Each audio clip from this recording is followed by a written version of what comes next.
we suggest to make this part, demonstration part, as interactive as possible. So Anatoly will show you the examples, and you may just ask questions, well, where you want them, just to ask.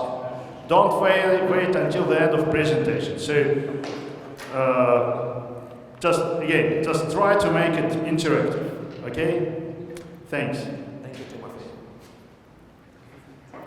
So, this is anyLogistics, and during this demo, I want to show you some scenarios, some examples of application of anyLogistics to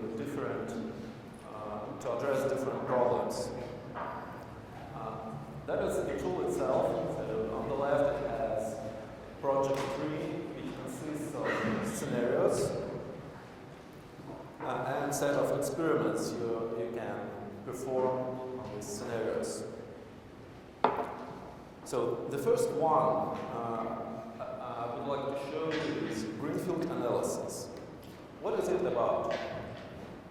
Imagine you're heading a company or a manager in a company, and you're going to serve new market. You know, you already made some investigations, you know who your clients are, what is their demand, and you need to understand where to build or rent warehouses to serve that demand. So Greenfield analysis is an experiment that needs the least number of details. All you need is locations of your customers, the products you are going to, let's say, sell, and demand of your customers. So what we actually do, we create a Greenfield analysis experiment, and you have two options for performing it. You can select number of sites you want to use, and then it will propose you the best locations for these sites. Or you can define the maximum service distance, and in that case, this experiment automatically will find the least number of sites that suit your needs. So I run the experiment, and we get a picture. So I selected 3 sites, and here they are. And you can see the connections that Greenfield analysis algorithm proposed in that case for this scenario. So it automatically creates the links or flows from sites to customers. And it does it in the most efficient way. So the second example is trying to minimize sites number, assuming we have some limitation on service distance. We run experiment again, and you see in this case we get a different picture because 3 warehouses is just not enough. The country is big enough, 4,200 kilometers long, west to east, and it proposed 4. That's it, but what if we already have some insight on where our local warehouses are, but we need to understand where to put, let's say, distribution center, super warehouse, which will serve local warehouses. You can use that experiment again.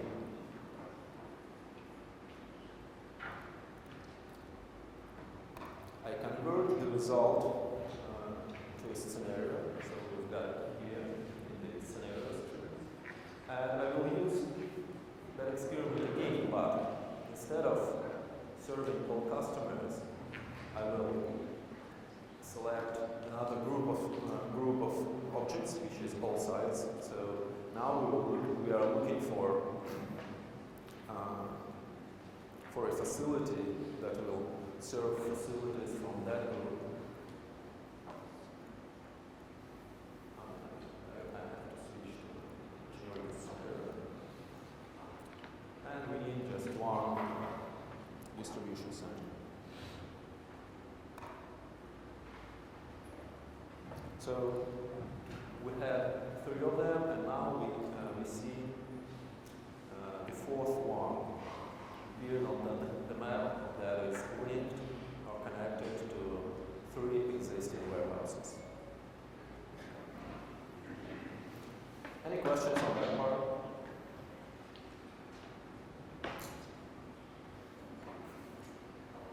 Okay, probably I will say something more. So initially I said that all you need is locations and demand. Why demand? Actually, it's not just a center of gravity, because customers can have different demand, and the more demand the customer have, the closer the site should be to this customer. That's why you can get different picture for the same locations if you have different demand set up.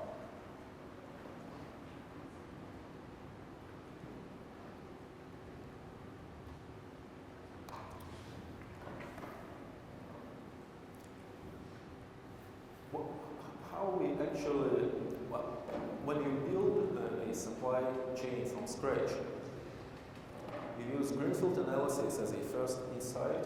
You get potential locations for sites. And since the algorithm knows nothing about the surface, it could propose a site to be like in the middle of the ocean or in a national park or on top of the mountain. And what you do next, actually, you get the region where a site should be, and then you find real locations for your warehouses. Probably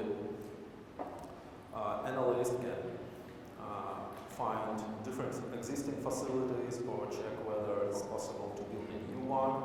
And after that, you get another picture. So you have number of sites in each area which possibly could be used in your supply chain. And the network optimization experiment is used to select the best ones.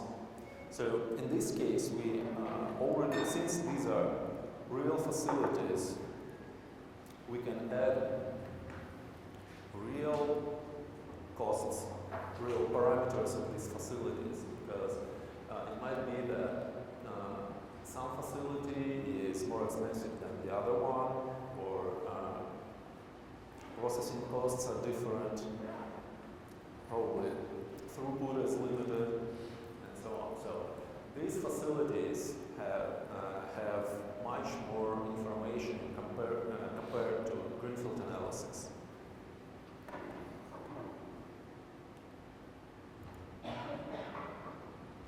So what I will do now, I will run network optimization experiment, and again we have a number of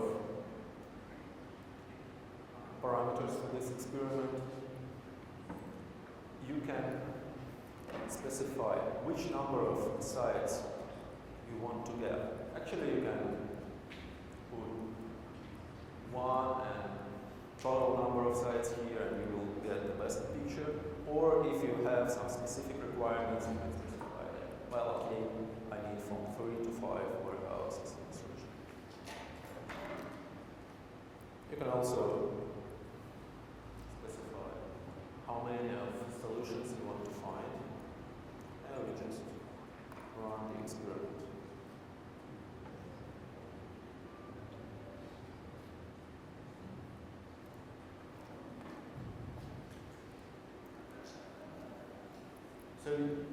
as you can see,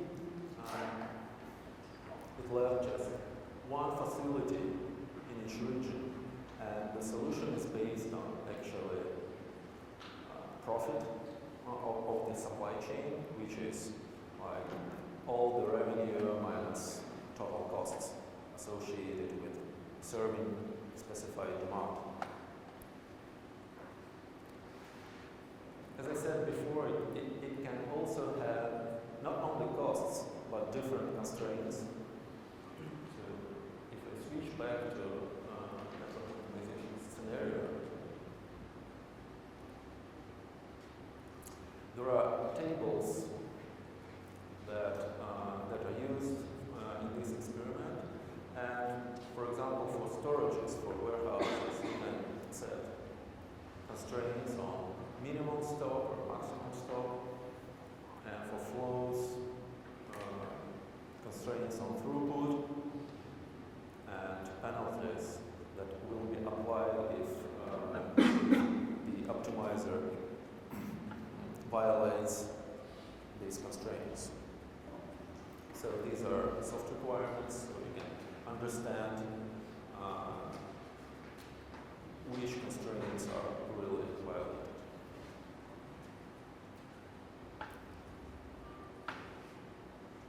Any questions? I just wanted to know, of all the things we see right here, what is anyLogistics and what is part of the model you created? So do you like all the shapes, how it's layouted? Do you do this for each model, or is this kind of standard from anyLogistics? Well, I'm not sure I understood you correctly, but the model inside anyLogistics is actually not just one model. These are several models. One model is for Greenfield analysis, one is for analytical solution for network optimization, and the third one is for dynamic simulation. But all of them are created by experiment from the same set of data you have in these tables. My question is more like, if you have a table down there, is this like you have a variable, for example, and the table is created automatically with the same functionality, or is this part of model building? Well, it depends. If you create this scenario, you can. Let's join just. Good choice. So you can use map tool to create structure of your supply chain. So you can add customers, and the corresponding table is field available, and some associated data is created automatically as well. For example, if we go to demand, we also get some demand definition for these customers. So sometimes data is created, sometimes you have to fill specific data describing your supply chain. Automatically basically means that there are some default parameters, for example, for this demand table, when you just add the customer to the map. By the way, adding the customer, probably it's not simple from here. You just click this blue circle on the, sorry, could you please switch back to this scenario? Yeah, just this one.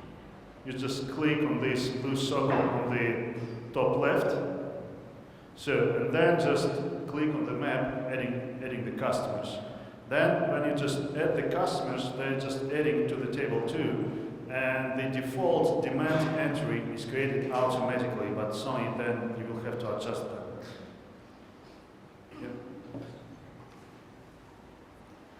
Do you have, like, I hope you have import or export functionalities, because if I want to model my network here and have to insert every customer manually, that would be, well, a lot of work. So can you show us maybe some example or how it works to import?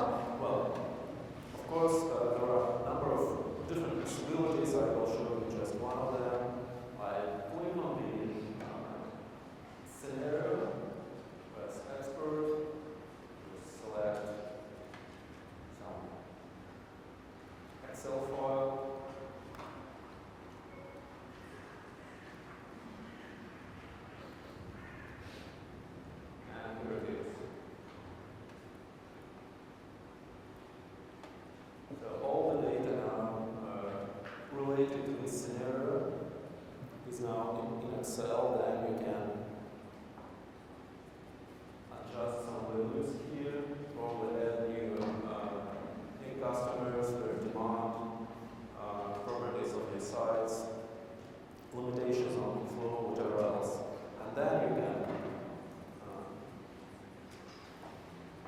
import it back. Just almost the same. Choose the scenario, let's open and click OK. And by the way, you can import like the whole scenario, or you can select just parts of the data to be imported to, for example, into existing scenario.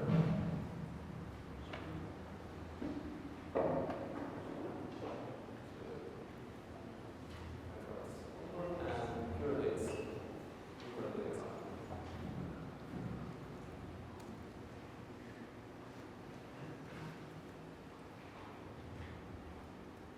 More questions?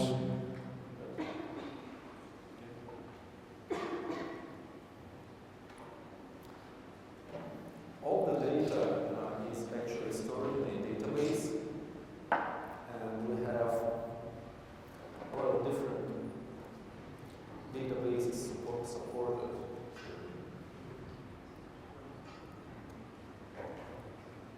Here you can see a number of those.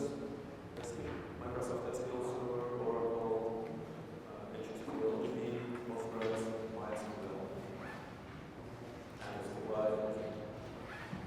Standard file-based database which is shipped to the product. But if you have a production or database, then you can use it for as a data storage for AnyLogistics. Okay, let's go further.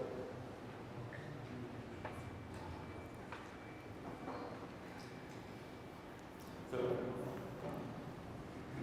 we've done with Greenfield analysis, we performed network optimization, and now we're actually going to dynamic simulation part. So, assume we have some existing network, and we want to understand how will it perform.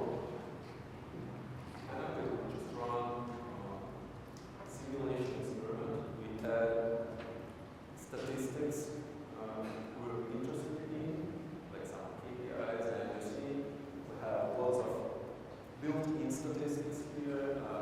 None of them are enabled for this experiment, so you can enable all that you want, and then they are available for selection to be added to the dashboard. Then we run the experiment.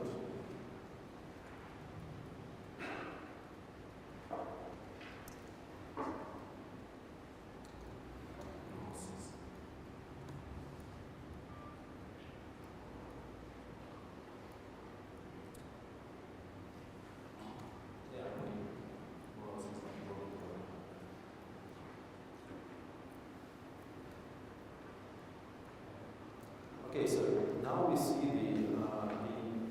the dynamics of this supply chain. You see warehouses ship products by means of transport using real routes. And during the simulation, we collect different statistics or KPIs regarding this supply chain. And we can see how it operates. For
how big should be your warehouse in terms of volume. Yeah, that's exactly the right chart to look at. Yeah. Because it's not just a line, yeah. You see, this is the histogram that basically says how many times what capacity was required. Let's say in this case, that's like a capacity of 100 cubic meters was required for the most of the time, basically. And that's probably just enough to store all the goods. And just to avoid these things, this tail, like a long tail, maybe you could just work with your inventory policies, trying to make this one just higher, let's say.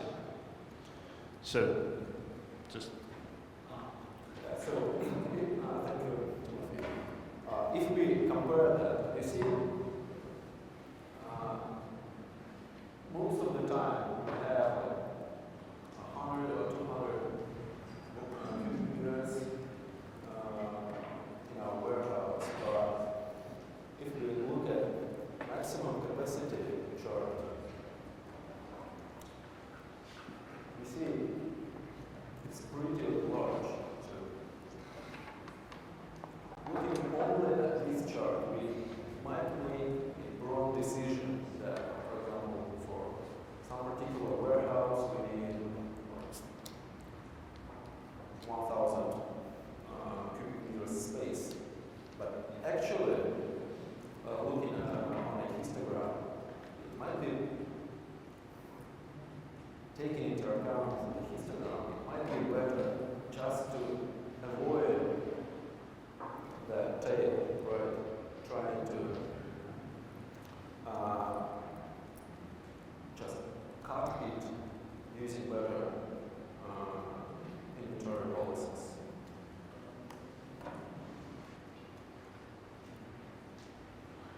And we can save results. Any questions on this part? Be interactive, please. Okay, another example. Again, with simulation.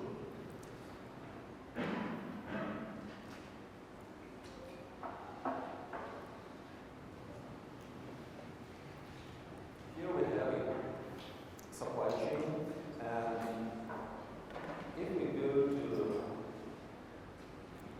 sourcing policies, we will see that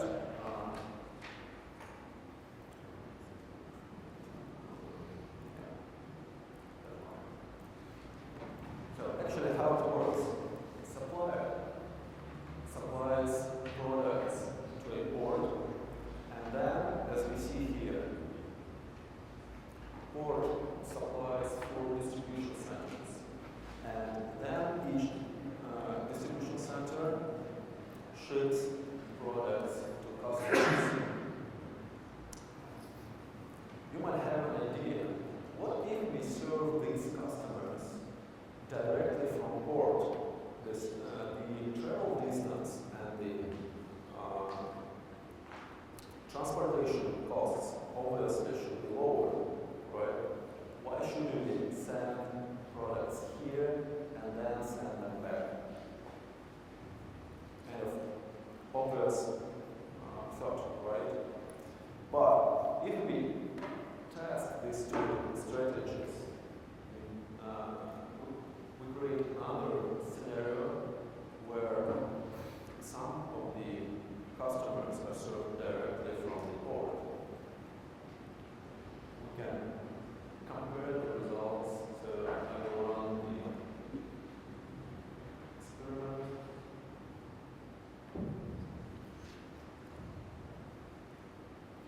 And we will just compare the results. So I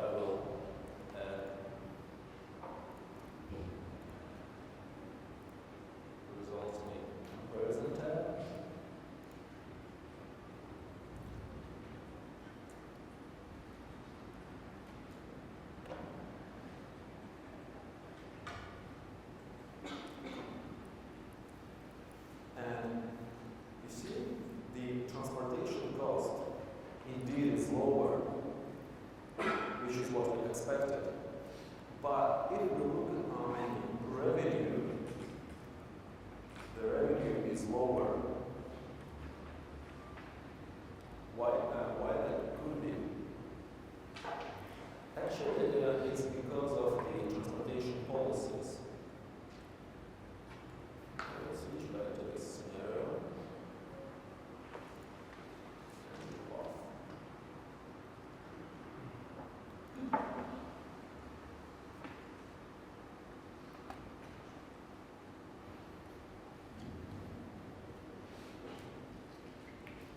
So the port supplies DCs using trucks and full truckload policy with certain inward ratio. And in case of direct shipments, we get the following picture. Some of the demand goes straight to the customers, and warehouse have to wait longer for a truck which accumulates shipments from the port. And in that case, some customers which are related to this warehouse just do not get their orders in time. There's no inventory and orders are dropped. And that's why the revenue is lower. And this example, this simple comparison, demonstrates that some obvious things might be not as obvious. And if you do the same analysis using analytical methods, you will get very simple answer. Of course, you should directly. But having this analysis, this is what Anatoly is showing you. Basically, yeah, as he said, so we use tables to define the logic behind your model. So those steps, like all GFA and O on the tables here, they're used to show the tables which are related to this or that experiment. But at the same time, they also have some intersection because of the same table we use for network optimization. Some of them also used for the dynamic simulation. And you may actually convert your, the results of your analytical model to the dynamic simulation one, even run simulation with that, and then adding the details to the results of analytical optimization. So the tables we just Anatoly showed you, like for example path. So this is where you may define things like routes between the different objects of the supply chain. You may say, if you want to use like the real routes, for example here, for the supplier, since we supply from China, we just draw this as a straight line. For other cases, we use real routes, which is, by the way, which are taken from our server.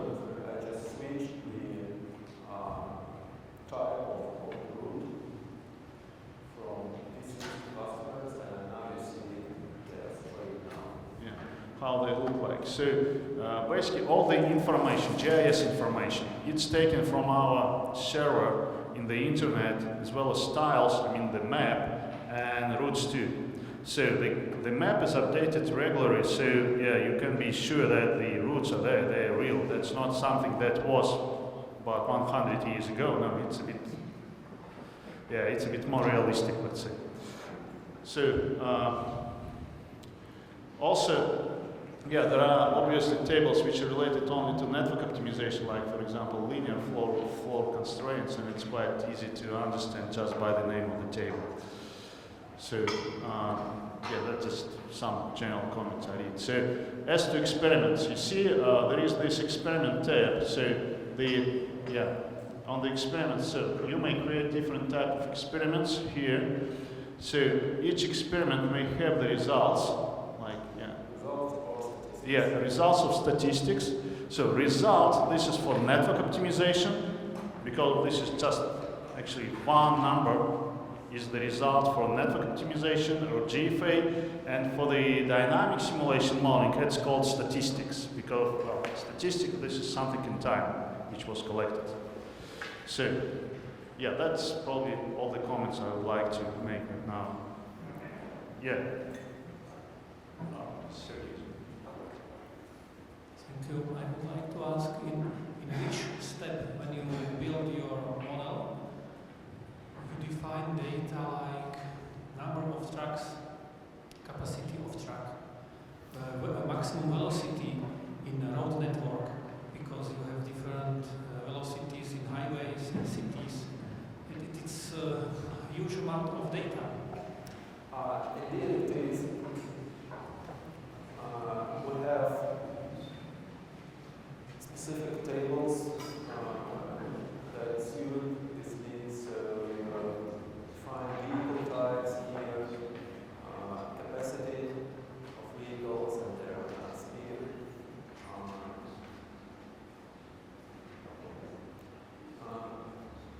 As of path, it is actually downloaded if you use not straight paths. Then they're downloaded from a server, and it also provides additional information like total distance or total travel time. And for each route, you can specify which vehicle type to use. So, quality of data about some road network depends on quality of OpenStreet map data. You are not tied to OpenStreetMap data. So it's a convenient way to get fast result. But if you do not want to rely on OpenStreetMap data, then you can specify everything manually or get it from your own sources. Okay, so it depends country by country. Right, so it's up to you. You whether use what's provided by the system, or you can import your own data. So till now I was showing experiments which were about more or less network design in this or that way. But actually the tool itself can be used, well, probably not on a daily basis, but periodically for analysis of existing supply chain.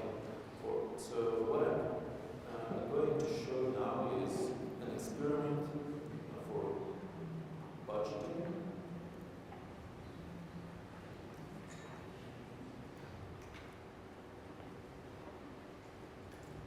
So this is a variation experiment which varies the demand in a certain range and simulates the performance of the supply chain and gives you a result. So we'll just wait while it finishes. I have selected just two KPIs, just statistics in this experiment, but you can have any number you want.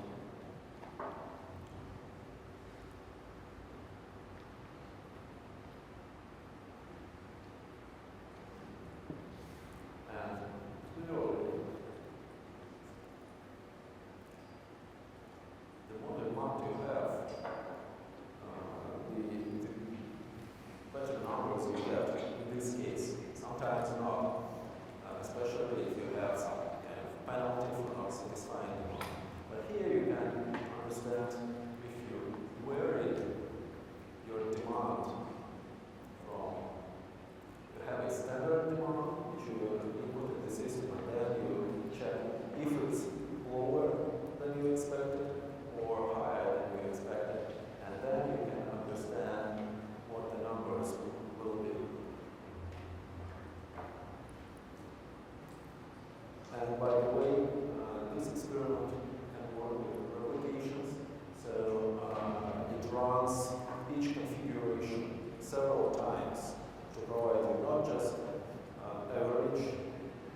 each time we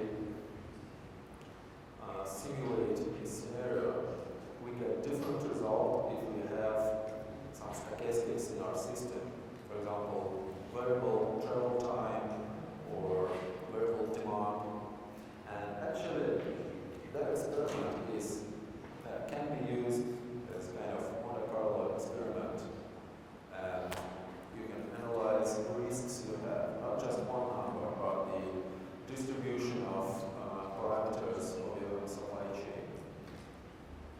All the scenarios in the system are organized in projects, and you can create a number of projects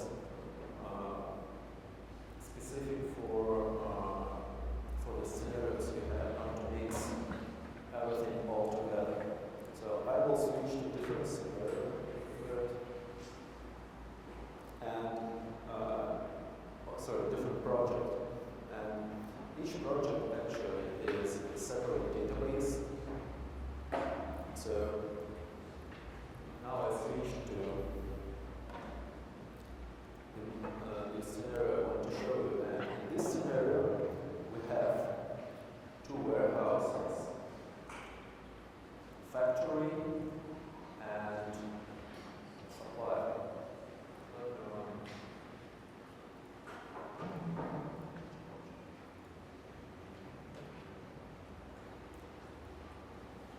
So as Timothy said recently, each object during the dynamic simulation is an AnyLogic agent, so we can get inside it. And actually, this is the standard distribution center behavior, which is represented by means of flowchart. And it has four main processes inside. It's incoming order processing, outgoing orders, and incoming or this is kind of replenishment process, and incoming and outgoing orders process, shipments processing. So the great advantage of logistics is that you can easily extend or completely replace the standard behavior of the objects. So let me show you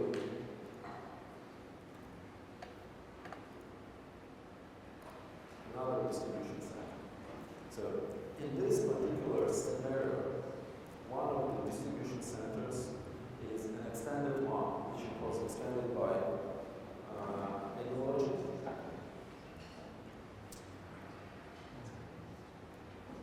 And you can see the standard process was changed a little bit.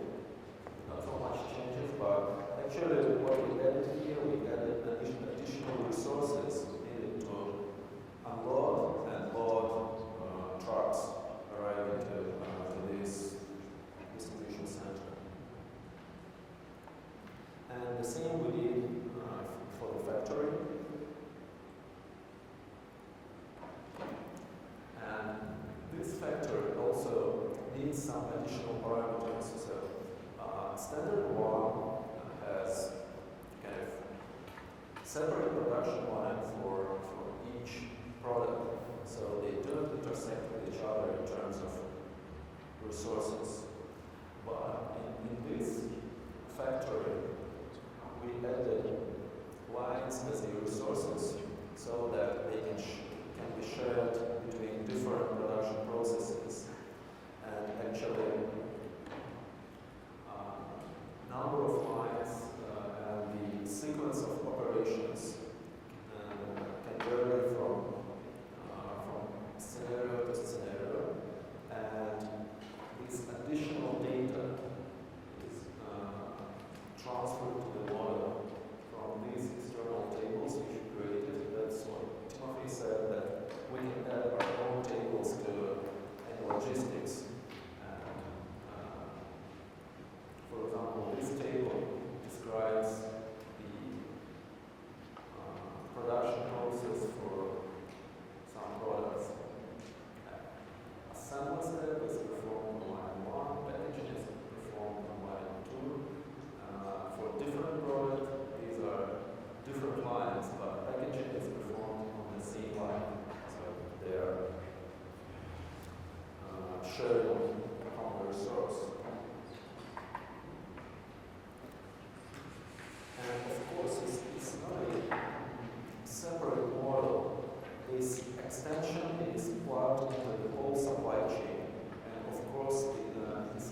notice the whole supply chain.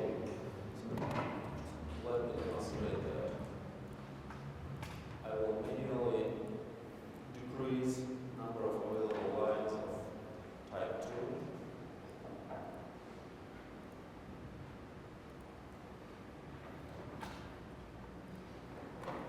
And you will notice that service level starts to go down because factory just cannot produce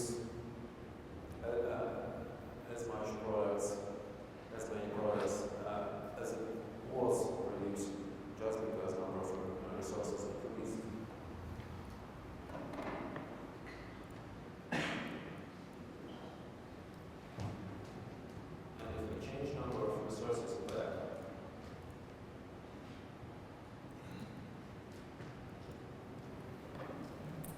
still will go down for some time because it has a queue of orders, and then slowly it will start to recover.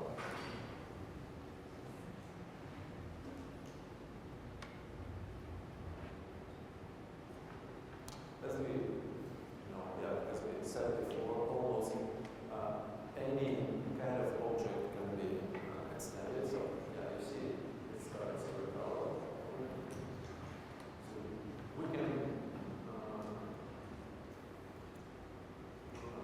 standard customer behavior, which is much simpler than warehouse, right? It just generates demand and gets the products back. It's shipments.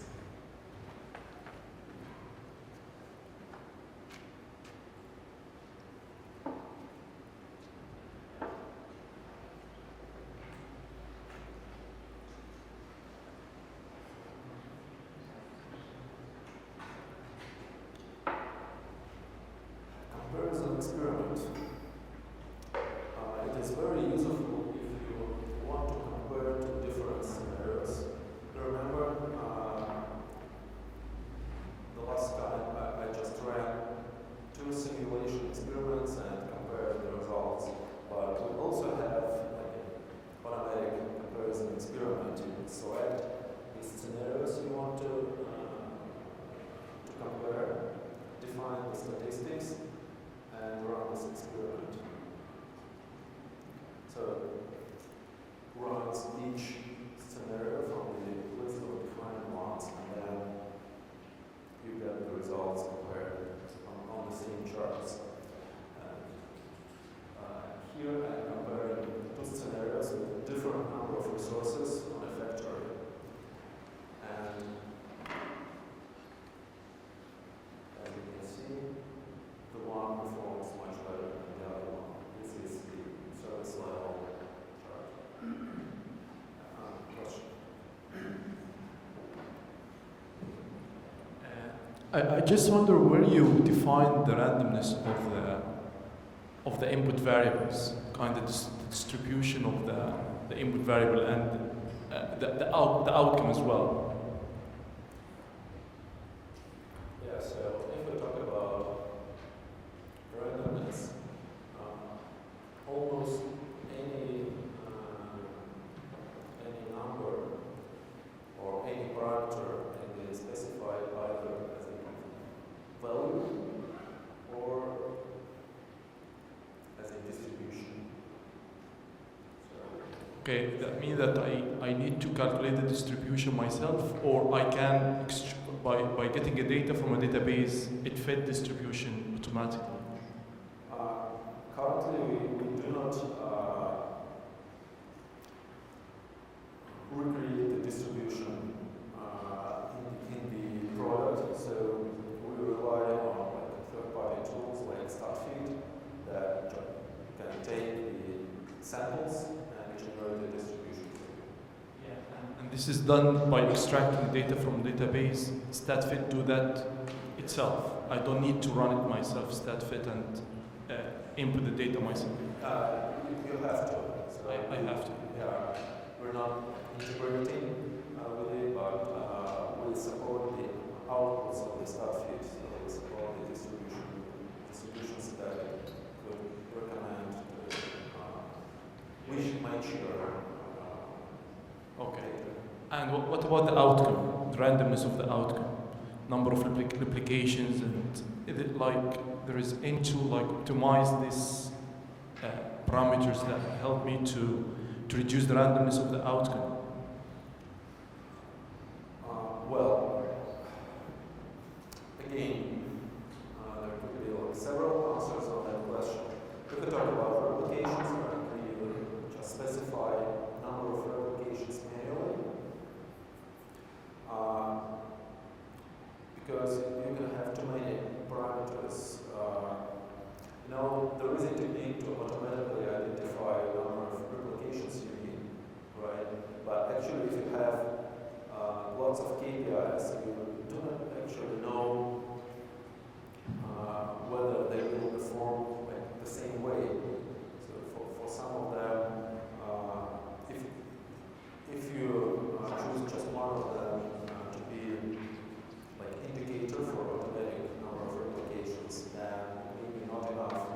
And in any case, you recommend to do some manual work first to understand which number of replications you need and then use it for further analysis. It's quite, in general, about the number of replications, it's quite, difficult just to do this automatically. So we decided that it's better to leave up to the user how many replications you need to run the experiments, because, really there is no way actually just to get like exact number of replications you have to run through, and it's better just to experiment yourself to decide on that. And as to the also comments about the distribution, it's only if you have like a table distribution, your own one, which you want just to input there, this is what you can do. Anatoly was talking about the thing like you have a data, then you want to analyze this data to find like a right distribution and the parameters of that distribution, and then feed it to AnyLogistic. That's two different cases. The second case is provided. It's the fitting itself, it's done by StatFit, not by anyLogistic. So this is like a separate product. And certainly once you have this distribution done, you can plug it back to anyLogistic. Yes. But in terms of outputs, you can use Instagram to visually understand the distribution for the values you get. And also the connection you show from, I think, Sao Paulo to Venezuela, this connection do not exist. It's mainly the Amazonas valley, and there's no connection. Therefore, the network structure, it's not real. Right, it's just for demonstration purposes. Each route can be adjusted as a real value. So actually, it could be airplane, right? So, right. I agree. That's also your comment. So, the routes in the Pacific and Atlantic Ocean during the design time. There was a question that during the design time, you may see that like the path through the Pacific Ocean from China to the US is drawn through the Atlantic Ocean instead of the Pacific one, while the Pacific one is actually just the shortest one. Yes. Again, so I'd just like to mention that this is just for visualization purposes. So you just, in the table path, you actually define the cost and time and distribution. How the lead time may be just more or less than the expected one. So, and again, this is just for visualization purposes. And yes, you're right, that's actually shortest path from China to US will be through Pacific Ocean. So, just. So for each path, you can specify distance, transportation time, and cost. And that means that you can adjust the path that is proposed. For example, the straight path, which will look straight on the map, will actually be still have real transportation distance and transportation time, as well as this is just for visualization purposes. So you use stride path only for visualization. So sorry, they do not just correspond to the real one. Okay, so by the way, I showed pretty much everything I wanted to show in terms of scenarios. So just feel free to ask any questions you have.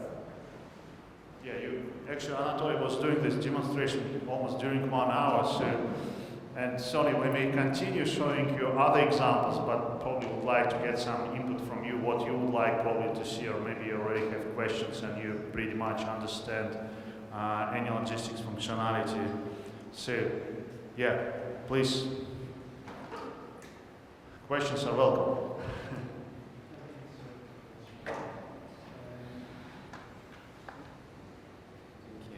I just wonder about the optimization techniques that you use. Do you actually help on the multi-objective optimization in terms of solutions, or you just, because I think what you demonstrated is only one objective function, which is the profit. So what if I have trade-offs of objectives, and will you help something like this out? Well, indeed, we currently have only one objective, which is based on total profit. But you can, what we actually propose usually is not to get the best solution, but to get a set of best solutions, and you can, if you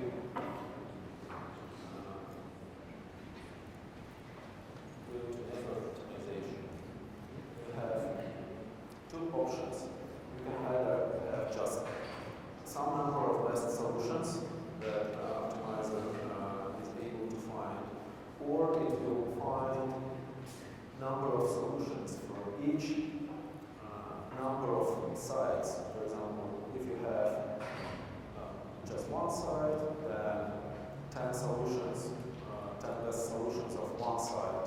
2 sites, 10 best solutions of 2 sites. And when I say 10, it's sort of n, so it's specified here as well.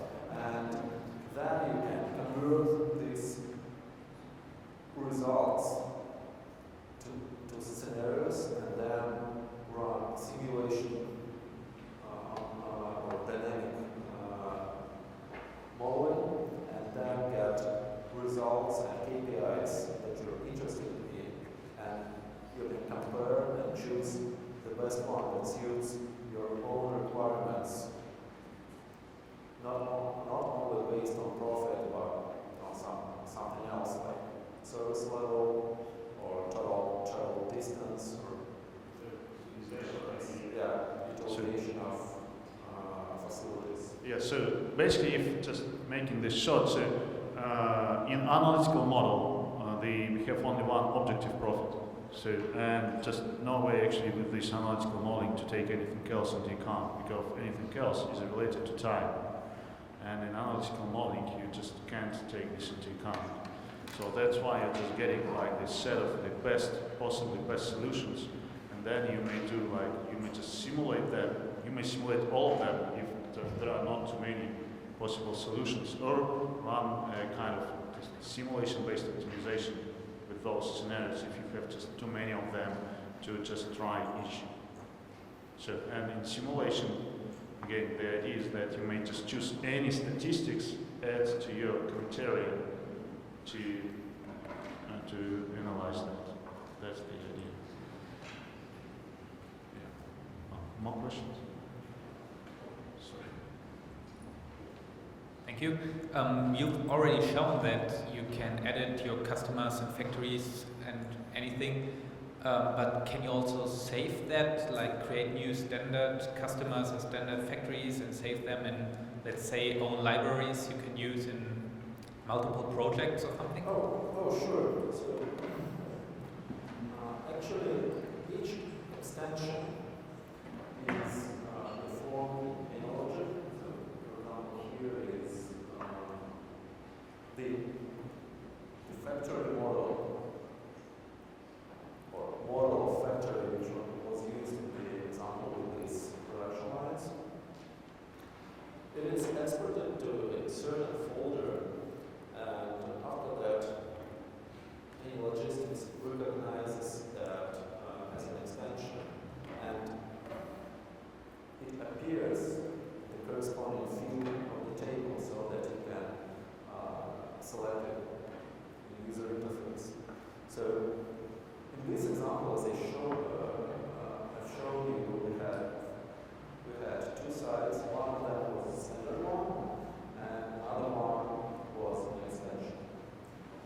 And we clearly see that from this table, one has distributed staff type, which is extension, and another one has DC type, which is standard one. And easily you choose it to be or convert it to an extended one. And if you create another scenario, you can use it there as well. There was a question. Could you maybe just go a bit more into the different type of costs that you can put in? For example, in the parts, I saw weights, but I just want to see, sometimes you want to do some more complicated things. I just want to see what type of, how big can you make that cost function, or what variables can you place into it? Right, so there are different places in the product where you define costs. Some of them are related to facilities, and you can specify the cost for opening a facility, for closing existing one, processing costs for the products in terms of cubic meters, the interest ratio, then some just running costs specified per month, other costs. Facility cost is related to the capacity used in the warehouse, and carrying cost is related to number of products you like relates to throughput of the distribution center. You also can specify costs for products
size of the order.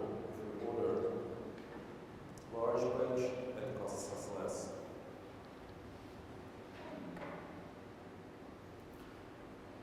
If we talk about data in general, actually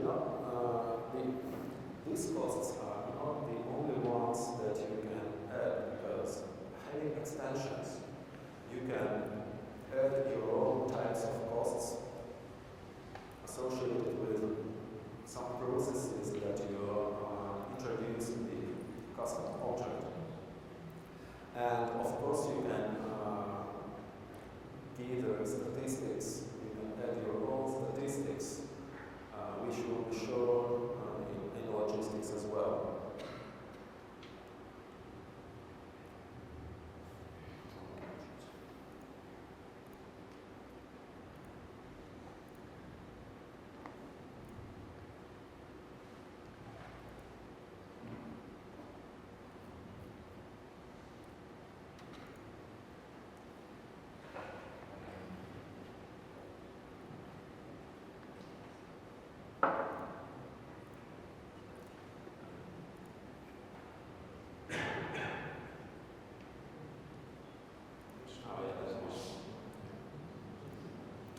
So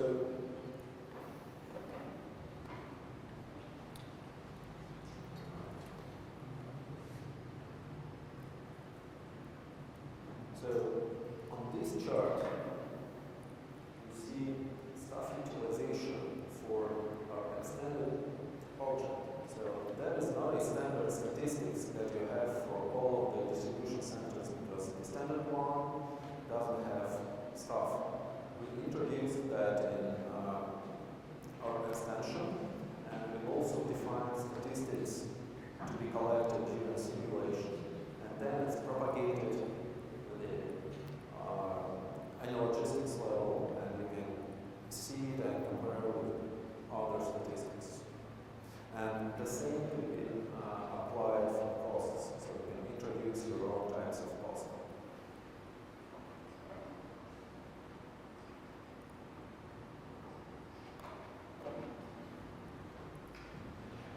Another question. In this case, you only work with one harbor and use a good solution will be not a solution with only one harbor, because what is it possible in your model that you work with a different number of harbors? For example, San Francisco, for example, Savannah, maybe also Houston, and also a connection via the St. Lawrence and Great Lakes connection, because the ship transport is very cheap, and if you look mainly for the cost, then you would not have so much land connections.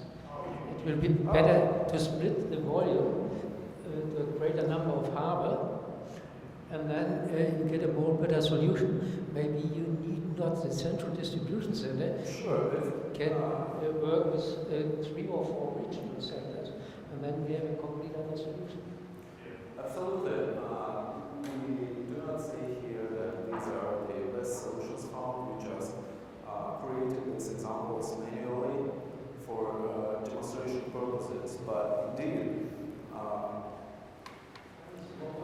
working on that scenario further, you can identify that probably you need another distribution center, or you should choose another supplier, probably directly from China, or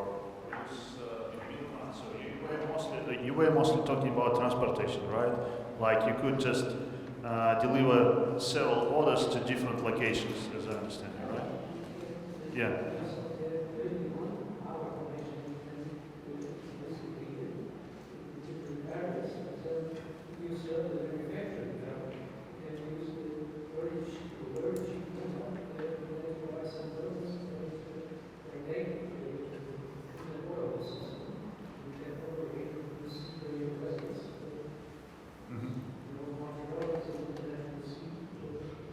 Yeah.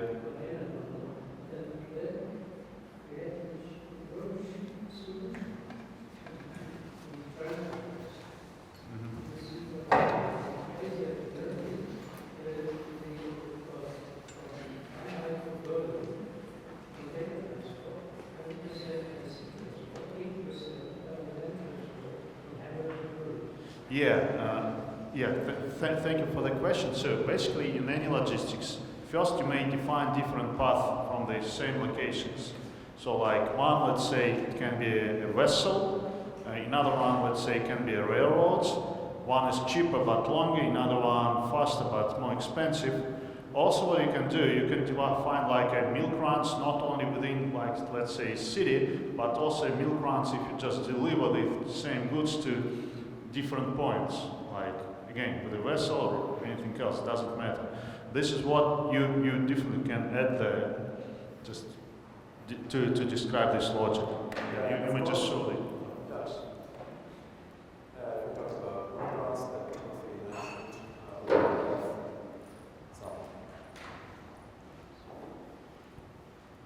New runs defined. Just slightly.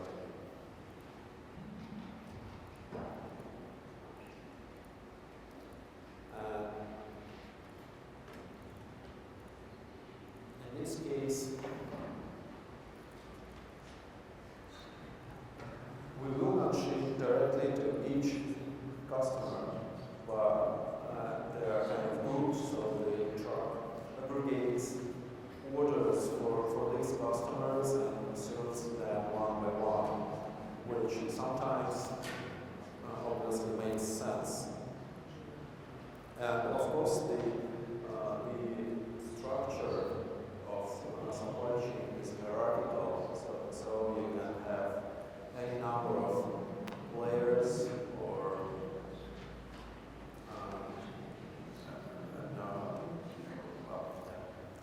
layers of supply chain. So it's not just one distribution center and warehouse. They can be interconnected in many different ways.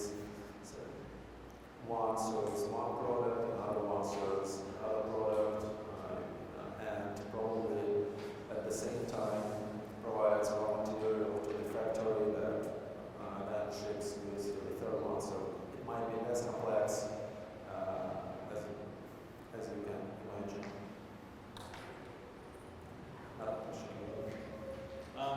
Just on that monogram, I obviously see that you're adding what must be on a monogram. Would it also be able, because I guess it's not a transportation optimization tool. Oh, Okay. so, well, actually, I did that manually just because, we're showing you the developer version, not like release one. So the release, we're going to have like automatic run, like wizard to automatic creation of build runs. And it will be not a like transportation problem solver for every situation, because depending on the demand you have, and it can be variable, the shipment option will differ. This time you go this path, this time you go this path. So we're not going to do that during the simulation because it's kind of expensive in terms of computational time. But what we're going to do, it will be like a preset. So you do that once prior to simulation, and then this program is used throughout the simulation process.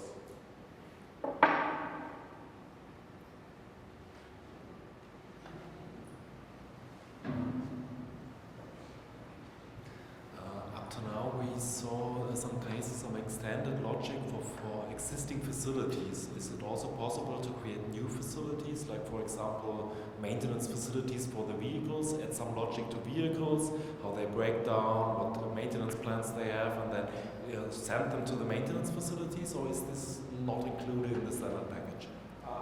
It's not included yet. We actually, again, it's under development now, but we have concept of fleets for own transport. And in this version that I show you, the depot is at the warehouse, which this fleet is associated to.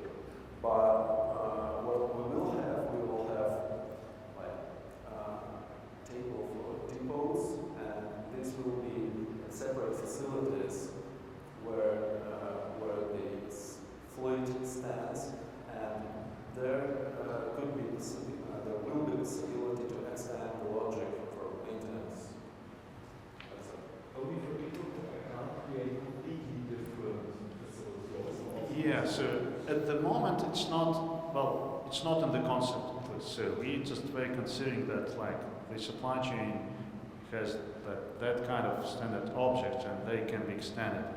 We do not, at least at the moment, so we do not see any scenario when you may need just a completely new customized object. If this is the case, then sorry, we may just thinking how we could add this just a completely customized object. But it's at the moment it's not there. Yeah, it's a supply chain optimization analysis tool. It's not a general purpose simulation tool, right? But if you have some logic or facility which is completely different but still associated with the supply chain, then it can be created internally associated with some existing facility, right? So you can have maintenance depot inside the warehouse or inside the warehouse. But not completely new one. Not completely new one because it still has to be plugged into supply chain. And that means that it has to be able to communicate with other facilities. For example, warehouse has to be able to receive orders, store products, and send shipments. Receive and send shipments, right? And the same is applied for each type of facility. Each of those has its own, like, let's say, API or some rules, some questions it has to be able to answer when it's plugged into the network. And it's not the case with just some completely new object.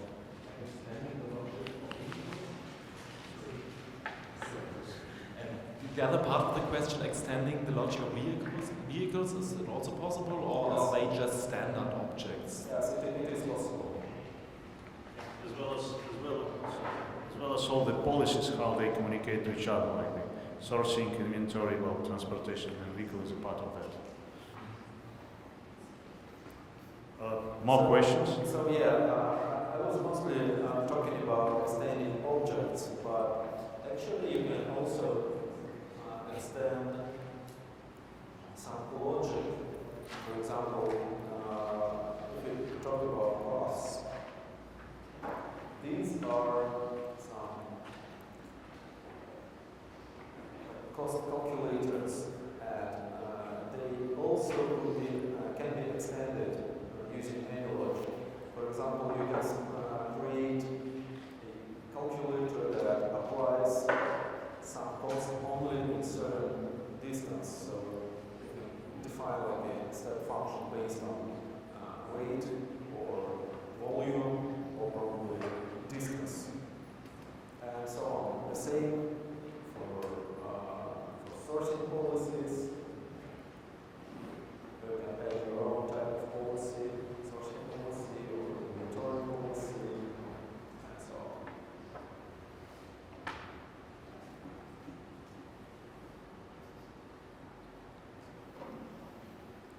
Okay?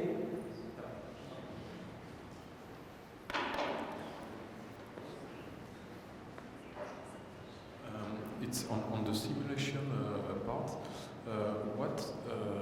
How is handled now the logic of agent interaction and agent-based modeling?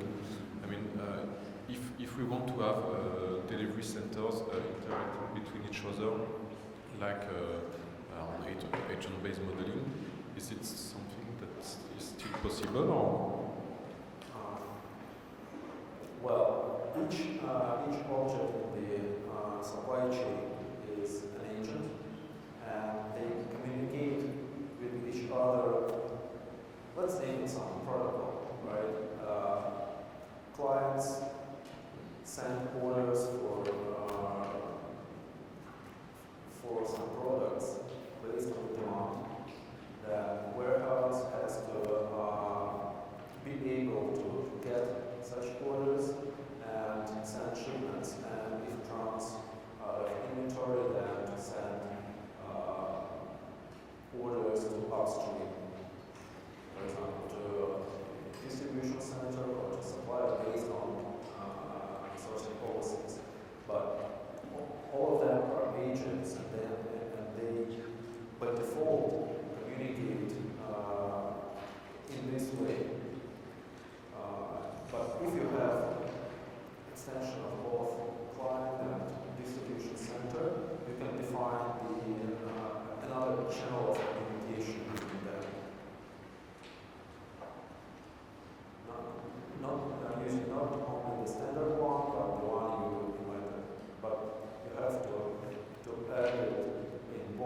Okay, yeah.